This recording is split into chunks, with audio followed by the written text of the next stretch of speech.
Mon frère, ma sœur, œuvre pour ton propre intérêt. Ni pour ceux qui t'aiment, ni pour ceux qui te haïssent, ni pour ceux qui te complimentent, ni pour ceux qui te critiquent. Non, œuvre et avance pour ton propre intérêt. Tu le sais qu'un jour tu mourras. Tu laisseras tes enfants sans père, sans mère. Tu laisseras tes parents sans fils, sans fille. Tu laisseras tes moutons sans berger. Puis tu rencontreras ton Seigneur seul, et il te dira, sans traducteur ni intermédiaire, mon messager n'est-il pas venu vers toi pour te transmettre? Ne t'ai-je pas donné de l'argent et des bienfaits? Qu'est-ce que tu as fait pour toi-même?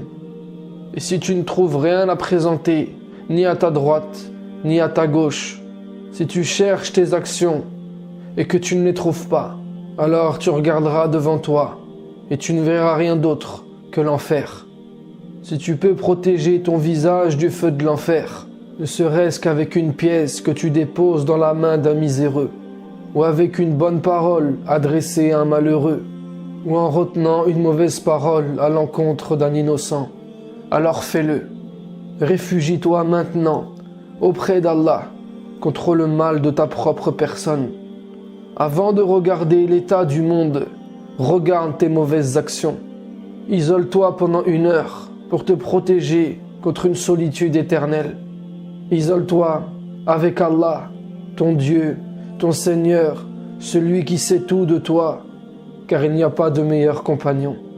Et demande-lui ce qu'il te demande de lui demander, la guider, de te guider, car celui qu'il guide, nul ne peut l'égarer, et celui qu'il laisse s'égarer, nul ne peut le guider.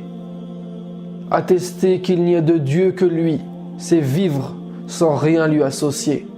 Ni tes adorations, ni tes aspirations, ni ce que tu entreprends, ni tes projets, ni tes décisions. La foi n'est pas une prétention que l'on prononce. La foi, ça se vit, ça se ressent, ça se prouve. N'est pas véritablement croyant celui qui ne consent pas à n'avoir besoin que de lui. Et celui qui a véritablement ce désir, qui ressent vraiment ce besoin, est celui qui saisira la corde qu'Allah lui a lancée. Lorsque tu es seul, il n'y a rien que tu puisses faire de mieux que de te saisir du Coran et de lire la parole d'Allah. Tu écoutes beaucoup de discours. Non, t'en écoutes trop. Tu écoutes trop les gens. Et tu cherches toujours un meilleur discours, un meilleur rappel, une meilleure conférence, alors que le meilleur des meilleurs est le livre d'Allah. Félicitations à celui auquel Allah a donné l'amour de son livre et qu'il l'a préféré aux paroles des gens. Ce sont les meilleures paroles, les plus profondes et les plus éloquentes. Aime ce qui vient directement d'Allah. Aime ceux qui aiment Allah et aime Allah de tout ton cœur. Ne te lasse pas de ses paroles et ne te lasse pas de lui parler, et que ton cœur ne s'endurcisse pas à cause de la routine dans son adoration. Estime-le comme il le mérite et sois pieux envers lui comme il se doit, c'est-à-dire en étant une personne qui a choisi l'amour à la haine et le bien à la négativité. Allah accorde son amour à ses serviteurs. Donc si tu es son serviteur, l'amour devrait te caractériser. Aime par l'amour d'Allah. Prends cet engagement au nom d'Allah et ne le viole pas. Car violer un engagement pris en son nom revient à croire en lui un temps, puis le renier. Tu as le droit de faiblir, mais tu n'as pas le droit de tourner le dos. Tu peux être inquiet et avoir peur, mais tu ne dois jamais désespérer. Car Allah a adressé un message aux croyants qui font les bonnes actions. Un message à ceux à qui il a accordé son amour. Ne crains rien et ne sois pas affligé. Sa présence est là pour te rassurer. Sa parole est là pour que tu ne sois pas triste. Arrange ta relation avec lui, en secret et en public, en désirant par cela que son amour, que sa proximité, que son acceptation et sa satisfaction. C'est ça qui te vaudra une bonne réputation dans cette vie, un bon état général, une bonne conscience. Et ce sera le meilleur investissement pour après la mort. Quand tu seras amené à lui et que tu auras besoin de lui présenter tes œuvres. Mais tout ce que tu fais qui n'est pas conforme à la piété de son amour et de sa proximité vers laquelle il t'oriente, tu désireras le jour où tu le rencontreras en être éloigné d'une très longue distance. Alors tu le supplieras pour recevoir une nouvelle échéance. En vérité, c'est maintenant qu'Allah t'annonce de bonnes nouvelles et t'avertit. Il avertit contre sa personne ceux qui lui tournent le dos et il rassure ses serviteurs qu'il traite en pitié. C'est maintenant qu'Allah te veut parmi ses serviteurs. Allah s'est engagé et son engagement ne faillira pas. Es-tu prêt à renouveler l'engagement, toi? Un engagement que tu ne trahiras pas. Car Allah t'a dit وَمَا يُبَدَّلُ الْقَوْلُ لَدَيَّ وَمَا أَنَا بِظَلَّامٍ لِلْعَبِيدِ.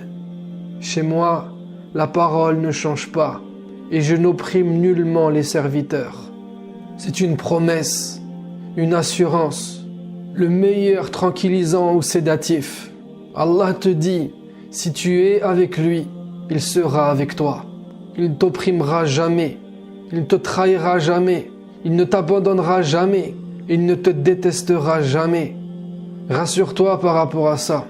Tout ce dont tu dois t'occuper, la chose sur laquelle tu dois te concentrer, c'est sur toi-même, de maintenir un bon état de conscience sur les réalités qui t'entourent et de faire les bonnes actions en secret et en public, en représentant son amour. C'est ça être pieux envers lui, comme il se doit. Et si tu fais partie de ces gens, de ces serviteurs-là, alors il expiera tes péchés, il les transformera en bonnes actions, il t'accordera une récompense que tu ne peux espérer, et il t'élèvera à un rayonnement que tu ne peux concevoir. Voilà la réussite. Veux-tu réussir? Prémunis-toi de la haine, il te protégera de sa punition. Choisis le camp de la bonté, de la bienfaisance, de la pureté et de la justice, et tu ne seras pas de ceux qui encourront sa colère. La foi et la piété illuminent ton cœur et ton visage, et la conséquence de l'inconscience, le résultat de l'insouciance, c'est l'assombrissement. La foi et la piété te procurent du bien-être. L'inconscience et l'insouciance n'amènent que les angoisses et la détresse. Quel choix vas-tu faire? Celui qui va t'élever ou celui qui te rabaissera plus bas que terre? Cesse d'être indécis, arrête d'être indéterminé. Choisis ton camp, prends la part que tu mérites et ne sois pas négligent. Allah t'a envoyé son livre, saisis-le. Allah a tracé sa voie, rejoins-la. Lui connaît les véridiques et les menteurs, mais toi, sais-tu où tu finiras classé? Relève ta tête et regarde tous ces bienfaits qu'il t'a octroyés. Maintenant sois bienfaisant, comme Allah l'a été envers toi, et lutte pour lui contre la corruption et l'injustice comme il se doit. C'est lui qui a révélé ses paroles, c'est lui qui te les fait comprendre et méditer. Ainsi, celui qui périra, périra après avoir reçu l'épreuve, et celui qui vivra, vivra avec l'épreuve. Prends ces preuves et va de l'avant. Vis ta vie en y étant conforme. Œuvre pour ton propre intérêt. Agis pour ce qui existe après ton dernier jour sur cette terre, pour ce qui est au-delà de ce monde et des apparences. Il est temps aujourd'hui d'arranger ta relation avec Allah. Si tu prends cette décision, Allah s'occupera de tout le reste. Sèche tes larmes, tu n'as rien à craindre. Car c'est Allah qui décide et les gens ne décident pas pour lui. C'est lui qui a le contrôle et personne ne contrôle rien de lui. Sur ce, je te dis à la prochaine vidéo, Inch'Allah. Merci d'avoir écouté. Si ça t'a plu, je t'invite à laisser ton avis en commentaire, à aimer la vidéo et à la partager autour de toi. Ça ne te prendra que quelques secondes, mais c'est le meilleur moyen de soutenir mon contenu. Pour ne rien rater des prochaines publications, abonne-toi et active la cloche des notifications. Et si tu veux aller plus loin, tu peux t'abonner à mes mails privés. Un contenu écrit, cours régulier et original que tu recevras directement dans ta boîte de réception. C'est totalement gratuit et tu peux te désinscrire à tout moment. Tous les liens sont dans la description sous la vidéo. On reste ensemble, Inch'Allah.